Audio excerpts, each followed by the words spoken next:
Admiral Jiwan stood on the bridge of the Eternal Vigil and stared at the empty space ahead. His hands gripped the rail in front of him. The metal felt cold under his fingers. 3 months had passed since New Haven went silent. 3 months since 4 million.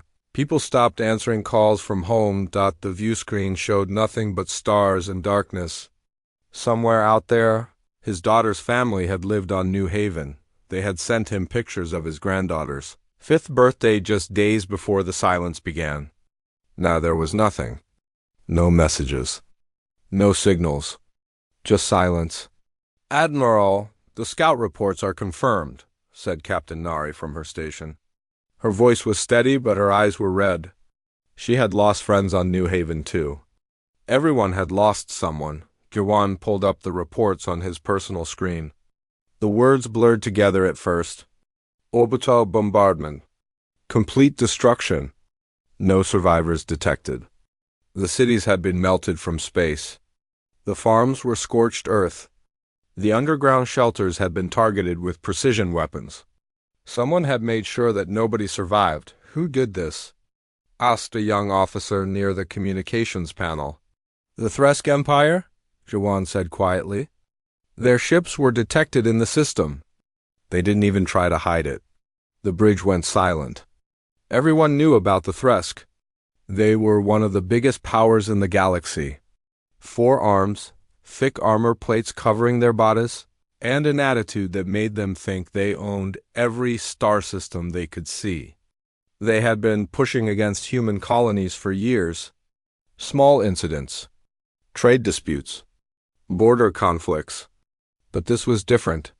This was murder. Ambassador Hannah had spent 6 weeks at the Galactic Council trying to get justice. Jiwan had watched some of her testimony on the public feeds. She had shown pictures of the dead colony. She had presented evidence. She had begged the other species to condemn the Thresk. The Thresk delegates had laughed at her. Actually laughed. They called it a police action against illegal human expansion. They said humans needed to learn their place in the galaxy.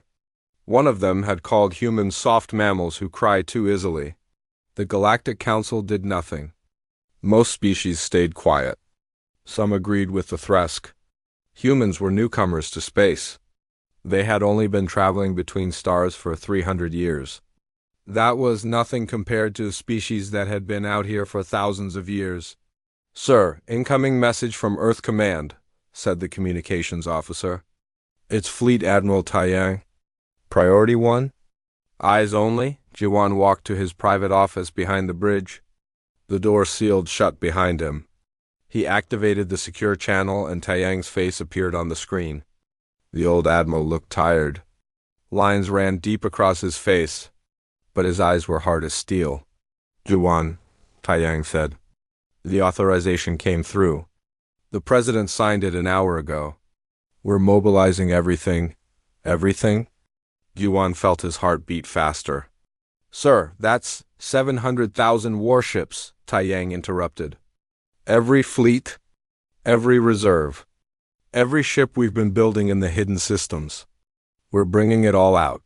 Jiwan sat down slowly. 700,000 ships. He had known about some of the secret shipyards. Every senior officer knew humanity had been preparing for something. But he had thought maybe they had 100,000 ships hidden away. Maybe 200,000 at most. "The Thresk think we have 50,000 ships," Taiyang continued. "Maybe 60,000 if they're being generous. They have no idea what we've been building. No idea what we're capable of. When do we move?" Jiwan asked. 48 hours. You'll command the first wave. Admiral Solman will bring the second wave. I'll come with the main fleet." Taiyang leaned forward. "Jiwan, this isn't a raid. This isn't a border skirmish. This is total war. We're going to make them pay for every single person they killed." The channel closed. Jiwan sat in the dark office for a long moment. 700,000 ships. The largest fleet in galactic history. All of it aimed at the Thresk Empire like a loaded gun. He returned to the bridge. Captain Nari looked at him with questions in her eyes. He gave her a small nod. She understood. All hands, this is Admiral Jiwan, he said into the ship-wide channel. In 48 hours we will be joined by the full might of humanity's military forces. We are going to New Haven. We are going to bear witness to what was done to our people. And then we are going to make sure nothing like this ever happens again. The bridge crew was silent. Then one officer began clapping. Another joined. Soon the entire bridge was filled with applause. Not celebration. This was something else. This was the sound of people who had been holding back tears and rage, finally given permission to act. The 48 hours crawled past. Ships began arriving. First dozens, then hundreds, then thousands. They came from every human system. They came from the hidden shipyards and dead systems that no one was supposed to know about. They came from the automated factories that had been building ships for 200 years. G1 watched the account climb on his tactical display. 10,000 ships? 50,000. 100,000. 200,000. The numbers kept rising.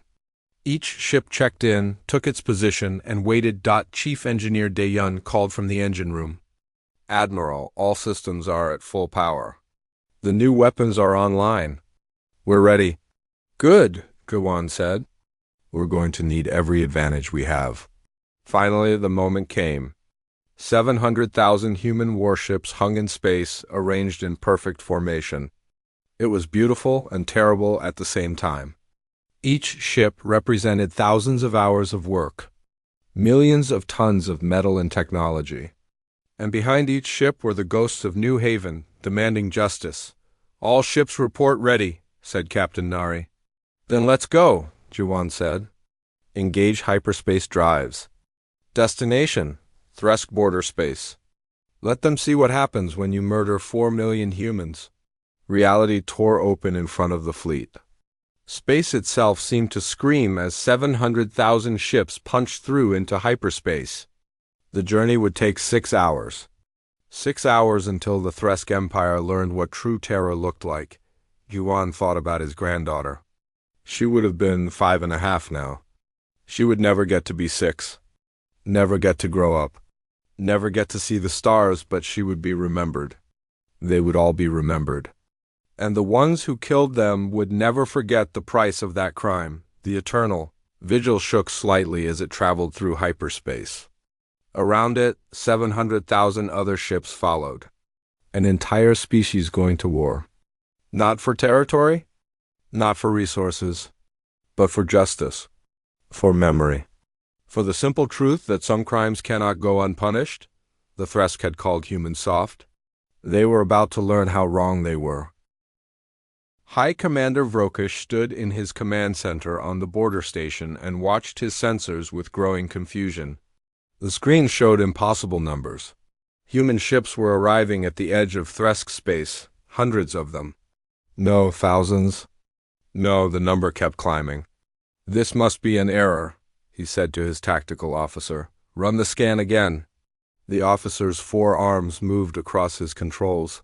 His armor plates shifted nervously. Sir, the scans are correct. I've run them 5 times. There are hundreds of thousands of human ships. Vrokish felt something he hadn't felt in his 30 years of military service. Fear. The humans were supposed to be weak. They were supposed to have a small fleet. Maybe enough ships to protect their home systems, but nothing that could threaten the Thresk Empire.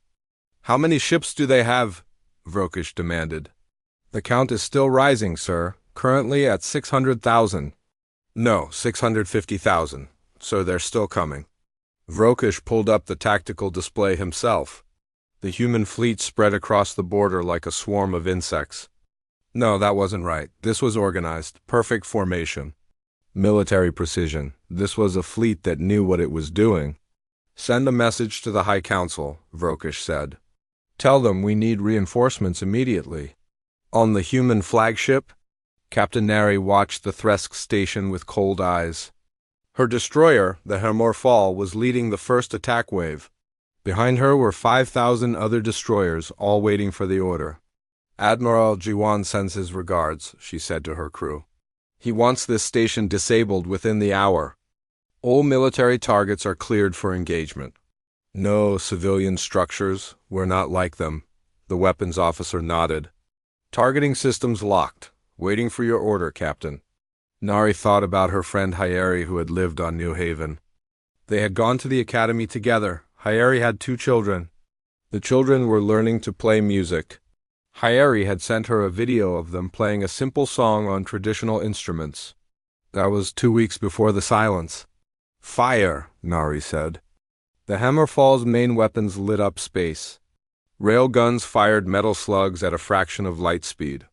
Energy beams cut through the void. Missiles streaked toward the Thresk station. Behind her, 5,000 other destroyers opened fire at the same moment. The Thresk shields held for exactly 12 seconds. Then they collapsed under the overwhelming firepower. The station's weapons platforms exploded one by one. Armor plating melted. Communication arrays went dark. Within 30 minutes, the station was a floating wreck. Status report, Nari said. Station disabled. No human casualties. All ships reporting green status. Move to the next target, Nari ordered. The orbital shipyards. Same procedure. On Earth, Chief Engineer Daeyeon stood in the central control room of the Hidden Fleet project. Screens surrounded him, showing data from shipyards scattered across 40 different systems. Most people didn't know these systems existed. They were dead stars, asteroid fields, places no one wanted to visit. Perfect for building a secret fleet. How long have we been doing this? Asked a young engineer next to him. 200 years, Daeyeon said. Since first contact with the other species. Since we realized the galaxy wasn't the friendly place we hoped it would be. He pulled up a historical file on his screen. The first secret shipyard had been built by his great-grandfather. Back then, humanity had just met the first alien species. Everyone was excited, but some leaders had been careful. They remembered human history. They remembered that meeting new people didn't always end well. We built automated factories, Daeyeon continued. Self-replicating construction drones. Each generation of ship better than the last. We used AI to run the shipyards, no crews needed. Just machines building machines, getting better every year. And no one noticed? The galaxy is big, Daeyeon smiled sadly. Really big, easy to hide things in all that empty space. And we were careful, very careful. The screen showed new ships coming off the production lines. Even now, with 700,000 ships already deployed, the factories were still building. Just in case. Because humanity had learned a lesson. Hope for peace, but prepare for war. In Thresk space, the battle had spread to 6 systems. The Thresk military was responding now, sending their own fleets to counter the human invasion. High Commander Vrokesh had been given command of the defense fleet. 200,000 Thresk warships, the pride of their empire. This is impossible, one of his officers said. How did the humans build so many ships? It doesn't matter, Vrokesh said. We still outnumber them. Well, we don't outnumber their total fleet, but we outnumber this attack group. We can win this battle. The Thresk fleet moved into position. Their ships were good.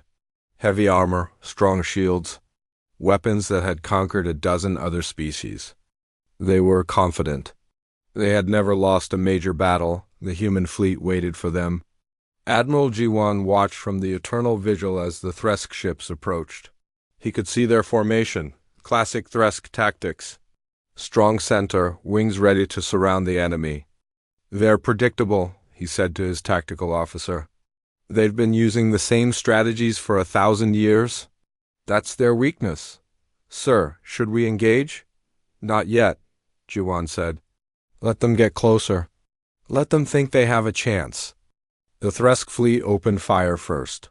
Energy beams and missiles crossed the space between the two fleets. Some hit human ships.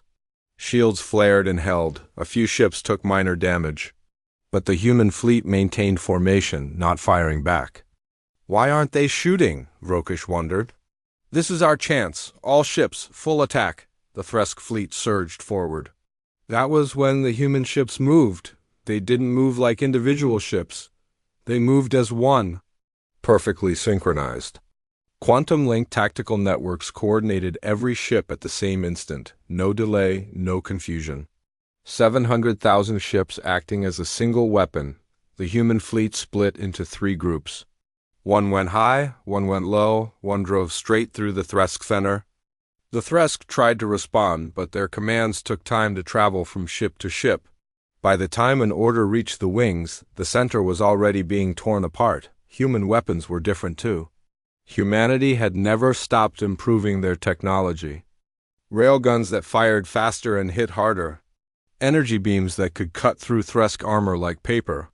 Missiles with a guidance that couldn't be fooled by countermeasures. Fall back.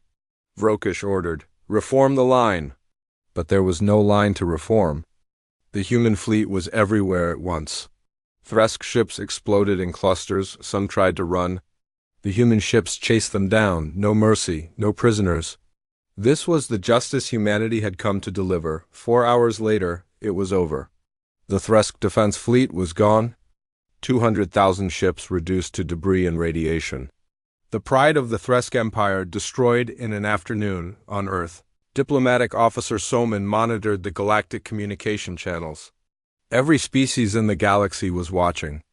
Some were horrified, others were celebrating quietly. "The Miran Alliance just sent a message," her assistant said. "They want to know if humanity will stop." "What should we tell them?" the assistant asked. "Tell them we're just getting started," Soman said. "The Thresk committed genocide. They laughed about it. We're going to teach them why that was a mistake." Across the galaxy, species that had suffered under Thresk aggression watched with grim satisfaction. The Thresk had been bullies for centuries. They had conquered weaker species, destroyed planets that resisted, enslaved entire populations. Everyone had been afraid of them. Now someone was making them pay. Captain Nari's destroyer moved through the wreckage of the battle. Bodies floated in space. Thresk bodies, their forearms spread wide, armor cracked open. She felt no satisfaction.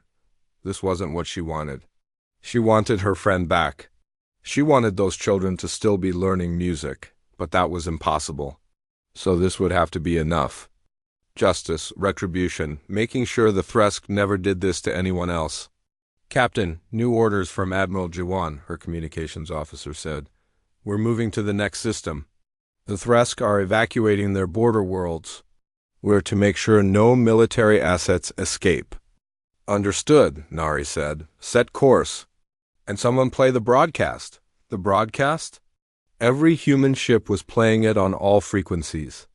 The names of the dead from New Haven, all 4 million names. It took hours to read them all. But before every battle, humanity made the Thresk listen. Made them hear what they had done. The Thresk couldn't understand human language, but they understood the meaning. 4 million voices crying out from the grave. 4 million reasons why humanity would not stop, would not forgive, would not forget. Admiral Jiwan gave the order that every ship captain had been waiting for. The entire fleet was to gather at New Haven, all 700,000 ships. They would go to the place where this had all started, where 4 million people had died for no reason except that they existed. The journey took 2 days. Ship after ship arrived in the New Haven system. They formed up in orbit around the dead planet. Perfect formation. 700,000 points of light surrounding a world that had gone dark. "All ships, this is Admiral Jiwan," he said over the fleet-wide channel. "We will maintain position for 42 hours. 1 hour for every 100,000 lives lost. Dim all lights except for 1 white running light per ship. Let the dead see that we remember them." The fleet obeyed. Darkness fell across the armada. Then, one by one, white lights appeared. 700,000 lights in the void. From the surface of the planet, if anyone had been alive to see it, the fleet would have looked like a field of stars that had come down to pay respect. G1 stood on the bridge and looked at the planet below. Somewhere down there was his granddaughter's body, or what was left of it. The thought made his chest hurt. He had missed her birthday party because of a fleet exercise. He had promised to visit next month. Next month never came. "Sir, the ground teams are ready to deploy," said Captain Nari. "Private Yuna's unit will go first." "Send them down," Jiwan said quietly. "We need to know." We need evidence. Private Una checked her equipment one more time before the transport launched. She was a Marine. She had trained for combat, for boarding enemy ships, for securing hostile territory. She had not trained for this. Walking through a graveyard of millions, the transport landed on the edge of what had been New Haven's capital city, or where the capital used to be. Now it was just melted metal and broken stone. The buildings had been reduced to their foundations. Some walls still stood, but they were black with fire damage. "Stay together," said Sergeant Minho, leading the squad. "Document everything, pictures, video, samples if you can. The galaxy needs to see what happened here." They walked through the ruins. Una's suit filtered the air automatically. It was poison down here. Radiation from the orbital strikes. Chemical residue from the fires. Nothing could live in this. They found the first bodies near what had been a school. Small bodies, children. They had been running toward a shelter when the strike hit. Una's camera recorded everything, even though her hands were shaking, even though she wanted to look away. "There's the shelter entrance," Minho said, pointing to a reinforced doorway built into the ground. "Let's check inside."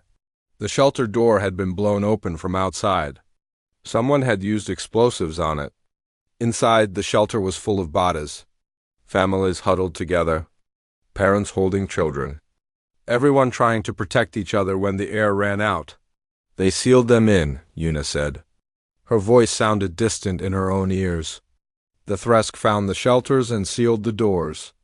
Then they waited for everyone inside to suffocate. Minho was recording everything with his own camera. This wasn't a military strike. This was murder. This was genocide. They spent 6 hours on the surface. They visited hospitals, schools, residential areas. Everywhere they found the same thing. Deliberate targeting. Systematic destruction. The Thresk had made sure nobody survived. When they returned to the ship, Una went straight to her quarters and vomited. She had seen combat before. She had seen people die. But this was different. This was children. This was families. This was her own species, killed just for existing. Her report was uploaded to the fleet database. Every ship received it. Every crew member could access it. Many did. By the next day, there wasn't a single person in the human fleet who doubted what they were doing. The footage was also broadcast across human space. Billions of people watched. They saw the melted cities. They saw the sealed shelters. They saw the bodies of children. The human government didn't censor any of it. Everyone needed to see. Everyone needed to understand why the fleet was out here, on the Thresk homeworld. Planetary Governor Moresh received a transmission from the humans. It was Ambassador Hana. She looked different than she had at the Galactic Council. Harder, colder.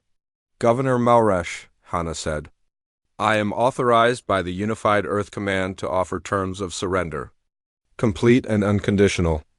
You will hand over all war criminals for trial. You will pay reparations. You will dismantle your military to a defensive force only. These terms are non-negotiable." Moresh laughed. His forearms spread wide in a gesture of contempt. "You think you can dictate terms to the Thresk Empire? We are thousands of years old. We have conquered 100 worlds. You are nothing but primitive apes who discovered space travel yesterday." Hannah's expression didn't change. "Then you have chosen to continue this war. Everything that happens next is on you." She cut the transmission. Moresh immediately sent the video to his military commanders. He added his own commentary, mocking the human ambassador. He thought it would boost morale. He thought his people would laugh at the stupid humans who thought they could threaten the mighty Thresk. Instead, his commanders looked at the video and felt their blood run cold. Because behind Ambassador Hana, visible through the window of her ship, was the human fleet. 700,000 ships in perfect formation. A force larger than anything the Thresk had ever seen. And Hana had been completely calm when making her offer. She wasn't bluffing. She was giving them one last chance. Moresh had just thrown that chance away. Fleet Admiral Taeyang received the news from Ambassador Hana. The Thresk had rejected the terms. He sat in his command chair on the flagship and felt old. He was 70 years old. He had hoped to retire after this, to go back to Earth and spend time with his grandchildren. "All fleet commanders," he said over the secure channel, "the diplomatic option is closed. We proceed to Phase 2. Divide the fleet into strike groups. Target every Thresk military installation in their territory. Shipyards, weapons factories, training facilities, command centers. We're going to remove their ability to make war." "What about civilian targets?" asked Admiral Soman. "No civilian targets," Taiyang said firmly. "We're not like them. We don't murder children. But everything military is fair game. Make them understand what they've lost." The fleet divided. Groups of 10,000 ships moved to different systems. They hit the Thresk military infrastructure like a hammer. Shipyards exploded. Weapons factories were reduced to rubble. Training bases went dark. Command centers fell silent. The Thresk tried to defend. But their ships were scattered. Their coordination was broken, and they were facing an enemy that had spent 200 years preparing for exactly this kind of war. Captain Minho flew his fighter through a Thresk shipyard, his weapons blazing. Behind them, the rest of his squadron followed. They weren't just destroying the shipyard. They were making a statement. Before each attack, they broadcast the names. All 4 million names from New Haven. The Thresk couldn't understand the words, but they could count. They could hear name after name after name, hour after hour. By the time the names finished, the attack would begin. It was psychological warfare. It was making sure the Thresk understood. This wasn't about territory. This wasn't about resources. This was about 4 million lives that had been taken. 4 million voices demanding justice. Some Thresk officers tried to surrender. They broadcast messages in broken human language, begging for mercy. The human fleet ignored them, not out of cruelty, but because the orders were clear: military targets only, no civilian casualties, but no mercy for the military. Private Yuna, back on her ship after the surface mission, watched the updates from the fleet. She thought about the children in the shelter. She thought about how scared they must have been when the air started running out. How their parents must have held them, trying to comfort them, knowing there was no hope. The Thresk had done that. The Thresk military had given those orders, had carried them out, had laughed about it afterward. She wasn't sorry about what the fleet was doing. She was only sorry it had taken so long to start. Commander Hyun-woo sat in the intelligence center of the Whisper Network, watching data streams from across the galaxy. His job was to monitor what other species were saying about the war. Every message, every broadcast, every private communication they could intercept, the galaxy was talking. Everyone was talking. "Sir, the Miran Alliance sent another message," said his assistant. "They want to meet with our leadership." "What do they want?" Hyun-woo asked. "They're not saying, but their ships are moving toward neutral space. They want a face-to-face meeting." Hyun-woo forwarded the message to Admiral Ji-won. This was delicate. The Miran Alliance was a peaceful group, traders and explorers. They had never bothered humanity, but they were also allies with some species that were friendly with the Thresk. 2 days later, a Miran ship arrived at the designated coordinates. Admiral Ji-won met them on a neutral station. The Miran representative was tall and thin, with blue skin and 6 fingers on each hand. She spoke through a translator device. "Admiral Ji-won," she said, "I am Speaker Talisa. My people have watched your war with the Thresk. We have a question that many species want to ask. Will you stop? Ji-won looked at her carefully. Stop what exactly? Your campaign of destruction. Your fleet has destroyed every Thresk military facility in 20 systems. You have crippled their ability to defend themselves. Will you now invade their worlds? Conquer their people? No, Ji-won said simply. We want no territory. We want no slaves. We came for justice, not conquest. Then what is your goal? Ji-won pulled up a hologram. It showed New Haven, the melted cities, the sealed shelters, the bodies. Talisa flinched when she saw it. 4 million humans died there, Ji-won said. The Thresk did that deliberately. They targeted civilians. They murdered children. They laughed about it. Our goal is to make sure they can never do that again. Not to us. Not to anyone. Talisa was quiet for a long moment. The Miran Alliance lost a colony to the Thresk 70 years ago. They said it was a police action too. We were too weak to fight back. We had to accept it. I'm sorry, Ji-won said. We can't bring back your people, but we can make sure the Thresk don't do it again. What happens when you're done with the Thresk? Talisa asked. What happens to the rest of us? If you can do this to them, you can do this to anyone. It was the question everyone was asking. Kyung-woo had seen it in every communication intercept. Fear.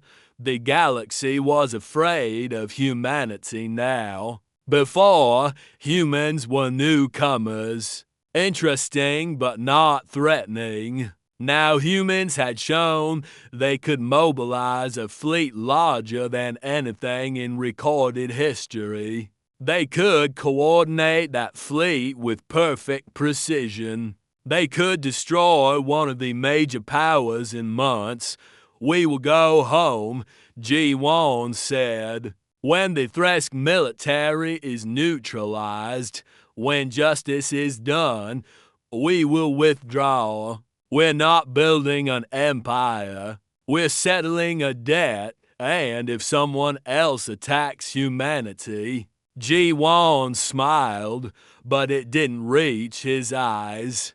Then everyone will remember what happened to the Thresk. That's the point, Speaker Talisa. We're not trying to conquer the galaxy. We're making sure everyone understands what happens if you genocide humans. Talisa left the meeting troubled. She reported back to her alliance. The message spread across the galaxy. Humanity was not seeking conquest, but humanity was also not weak. Not anymore. On Earth, President Yoonji addressed the Unified Humanity Assembly.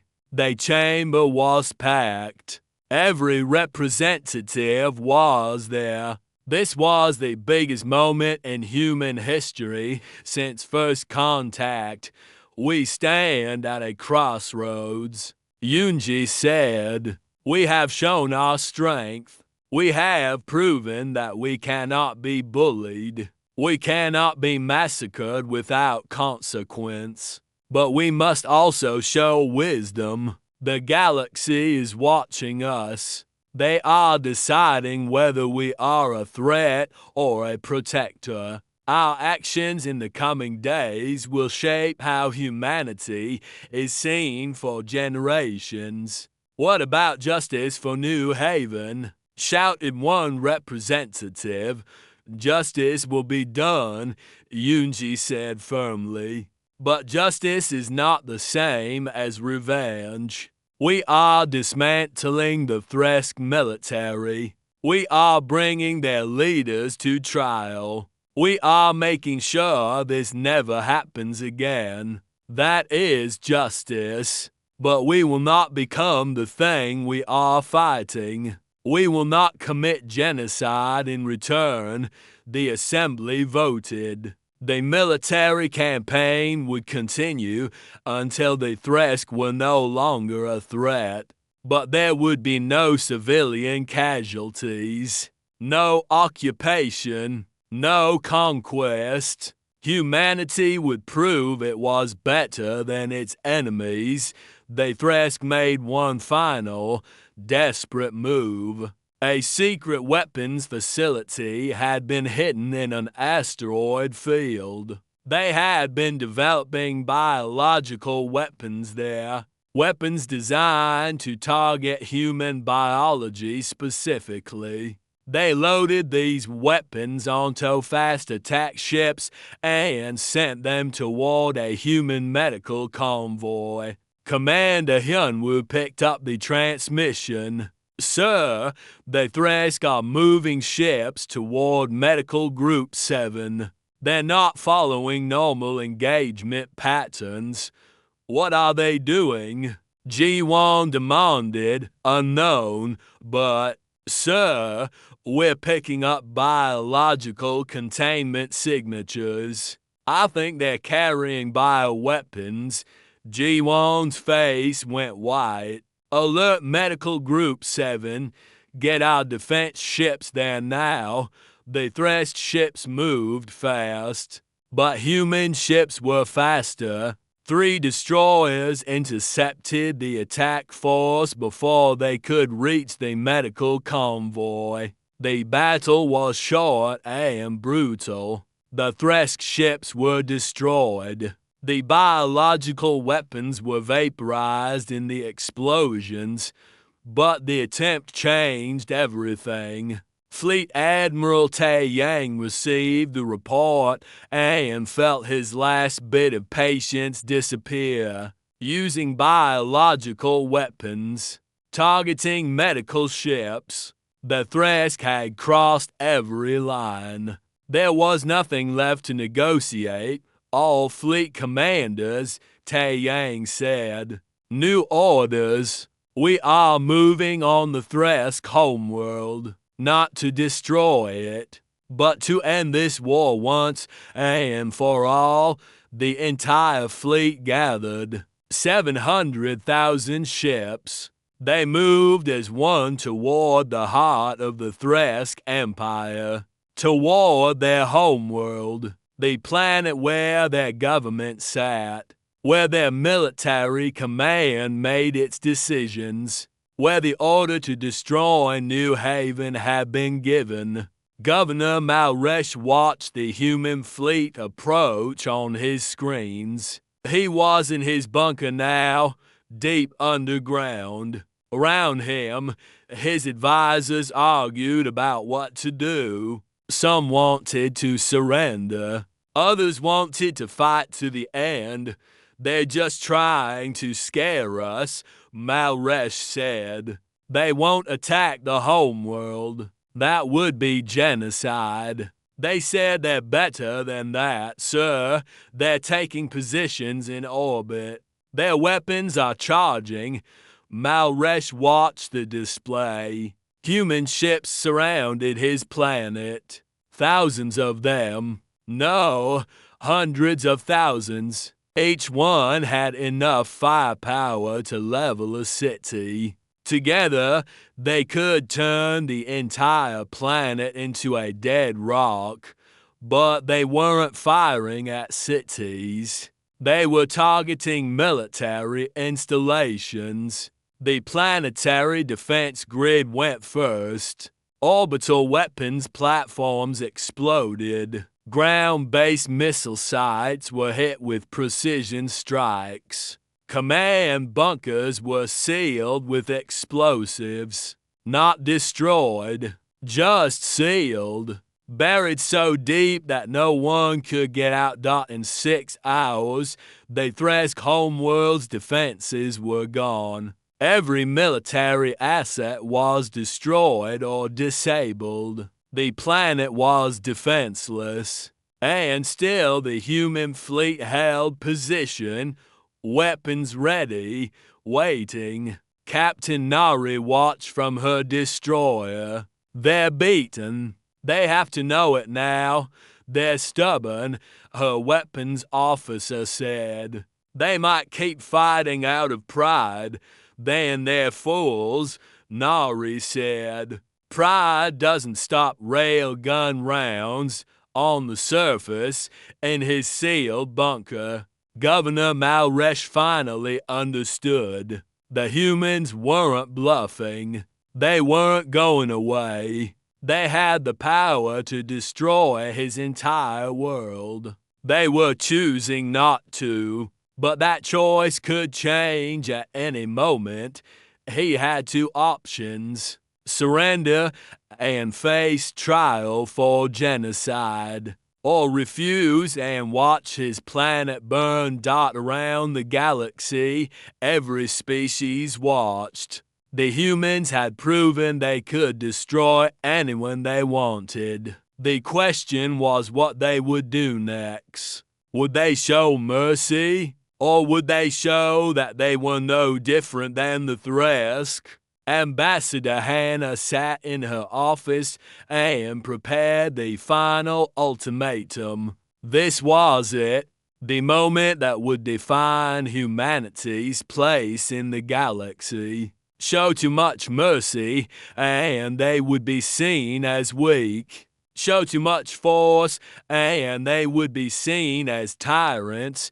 She had to get this exactly right. Commander Hyunwoo monitored the galactic channels. Everyone was watching. Everyone was waiting. The next few hours would determine whether humanity became a galactic pariah or a galactic power. No pressure, he muttered to himself, on the eternal vigil. Admiral Ji-won stood on the bridge and looked down at the Thresk homeworld. Somewhere down there was the person who had given the order to destroy New Haven, who had laughed about it, who had thought humans were too weak to respond. That person was about to learn the price of being wrong. The message came at dawn on the Thresk homeworld. Governor Malresh's voice transmitted across all frequencies. Speaking in both Thresk and broken human language, we surrender. Unconditional surrender. Please stop.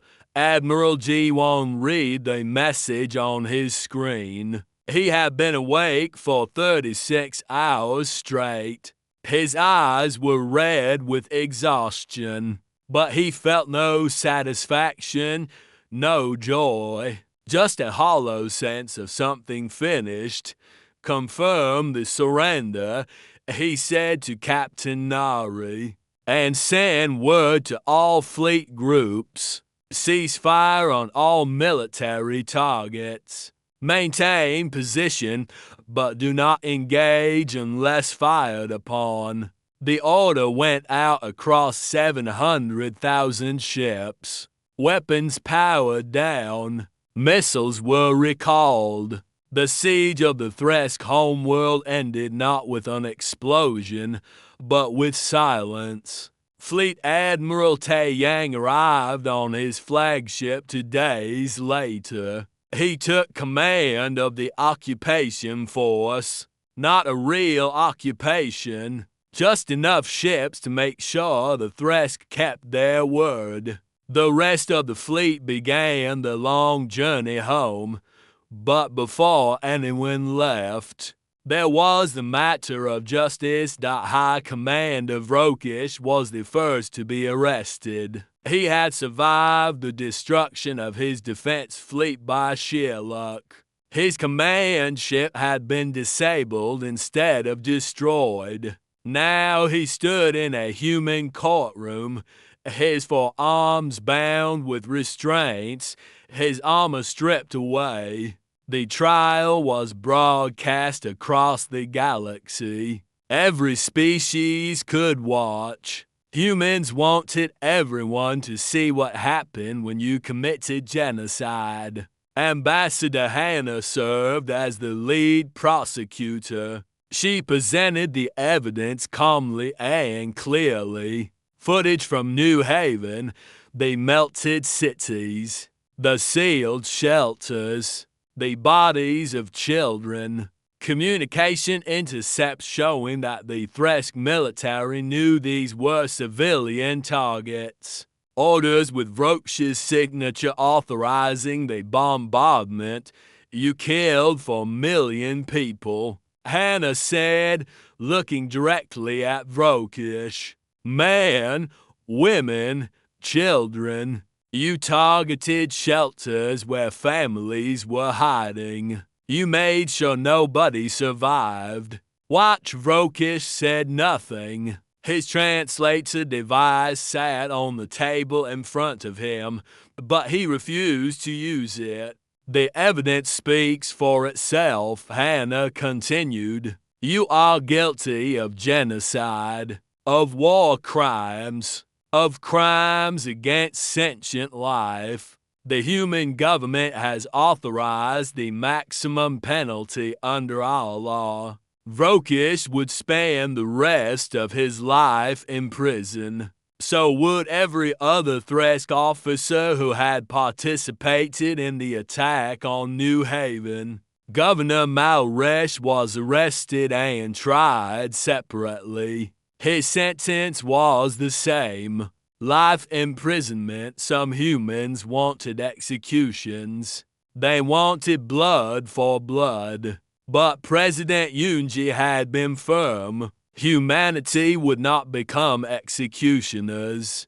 That was the line between justice and revenge. The Thresk would live, but they would never be free. They would spend every day for the rest of their lives remembering what they had done. The galactic response was mixed. Some species applauded humanity's restraint. Others thought humans were being too soft. But everyone agreed on one thing: humanity had made its point. You could kill humans, but the ones who survived would make you regret it forever. The Thresk Empire was dismantled, not destroyed, but reduced. Their military was limited to a small defensive force. No capital ships, no weapons of mass destruction, just enough to protect their own systems from pirates and raiders. The rest of their warships were taken by humanity. Chief Engineer Dayan oversaw the conversion of the Thresk fleet. Some ships were scrapped for materials, but most were converted to civilian use. Warships became cargo haulers. Destroyers became rescue vessels. Carriers became medical ships. It's symbolic, Dayan explained to his engineering crew. Tools of war transformed into tools of peace. We're showing them and everyone else that weapons can be beaten into plowshares. The repairs on New Haven began. Construction ships arrived in the system, carrying materials and automated builders. The colony would be rebuilt, not exactly as it was, but as a memorial and a new beginning. The names of the 4 million dead would be engraved on a wall in the center of the new capital. No one would forget that Captain Nari received new orders. She was being assigned to command a new ship, the UHS New Haven, a heavy cruiser that would serve as the colony's permanent defense. She would make sure that what happened once never happened again. It's an honor, Captain. Admiral G1 told her when he presented the assignment. That colony needs someone who understands what was lost. Someone who will never let it happen again. Nari accepted. She thought about her friend Hyeri, about the children who would never grow up. She would protect the new colony. She would make sure their names were remembered. The human fleet began to disperse, not back to Earth entirely. The 700,000 ships spread out across human space and beyond. Rapid response groups were established. Fast strike forces that could move to any threatened system within days. Humanity had shown it could project overwhelming force.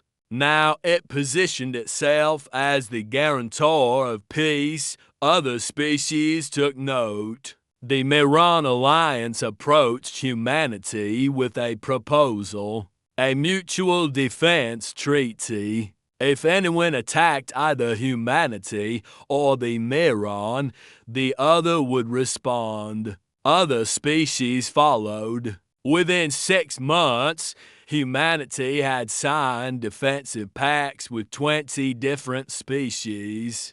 Commander Hyunwoo watched the diplomatic developments with satisfaction. We're not building an empire, he told his intelligence team. We're building a network, a web of allies who know we'll defend them if needed, and who know what happens if they betray us.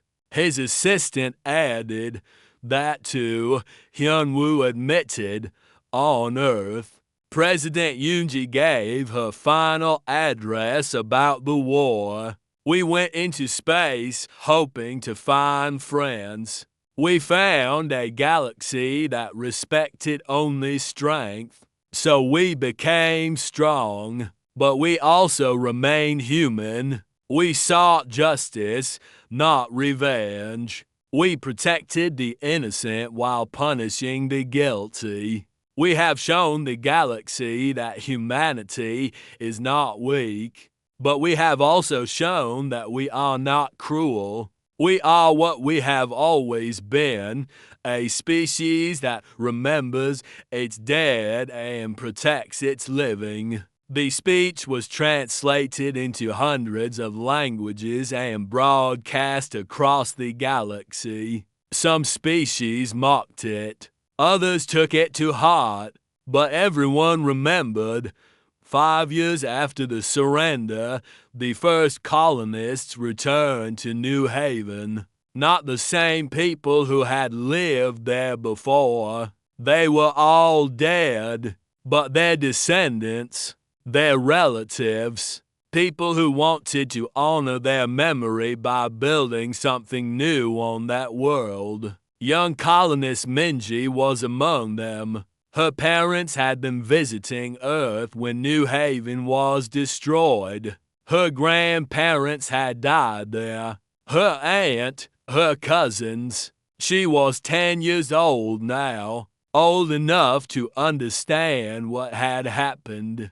Old enough to remember that she stood in front of the memorial wall on her first day on New Haven.